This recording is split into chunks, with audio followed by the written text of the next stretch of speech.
மயிலாடுதுறை மாயூரநாதர் கோவிலில் இன்று கோடை வெப்பம் அதிகரித்ததை முன்னிட்டு கோவில் யானை அபயாம்பிகைக்கு குளியல் சிறப்பு ஏற்பாட்டை செய்ததாக தெரிவித்தனர்.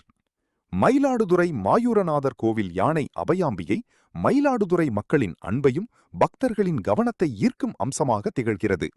தொடர்ந்து கோவில்களுக்கு வரும் பக்தர்களுக்கு தும்பிக்கையால் ஆசீர்வாதம் வழங்குவதும் இந்த கோவில் யானை திருவிழாக்கள், தேரோட்டம், சிறப்பு பூஜைகள் போன்ற சமய நிகழ்ச்சிகளில் அலங்கரிக்கப்பட்டு பங்கேற்பது வழக்கம்.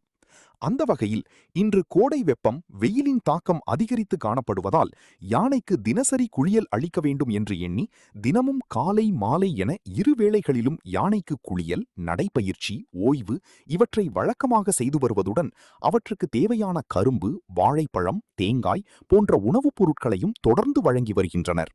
யானைப்பாகனுடன் நல்ல பாசப்பிணைப்பை கொண்டு இருக்கும் யானை அவரின் குரலின் கட்டளைகளை எளிதில் புரிந்து கொண்டு அவர் சொல்வதற்கேற்ப கோவில் வளாகத்தில் உள்ள பிரத்யேக குளத்தில் யானை அபயாம்பிகை மகிழ்ச்சியுடன் நீராடியது.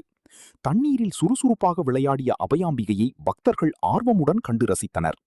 கோடை வெப்பத்திலிருந்து யானைக்கு நிவாரணம் அளிக்கும் வகையில் கோவில் நிர்வாகம் இந்த சிறப்பு ஏற்பாட்டை செய்ததாக தெரிவித்தனர். யானையின் நலனை கருத்தில் கொண்டு தொடர்ந்து தேவையான பராமரிப்பு பணிகள் மேற்கொள்ளப்பட்டு வருகின்றன. மாயூரநாதர் கோவிலில் யானை அபயாம்பிகை குளித்த காட்சி அங்கிருந்த பக்தர்கள் மற்றும் பொதுமக்களின் கவனத்தை ஈர்த்தது.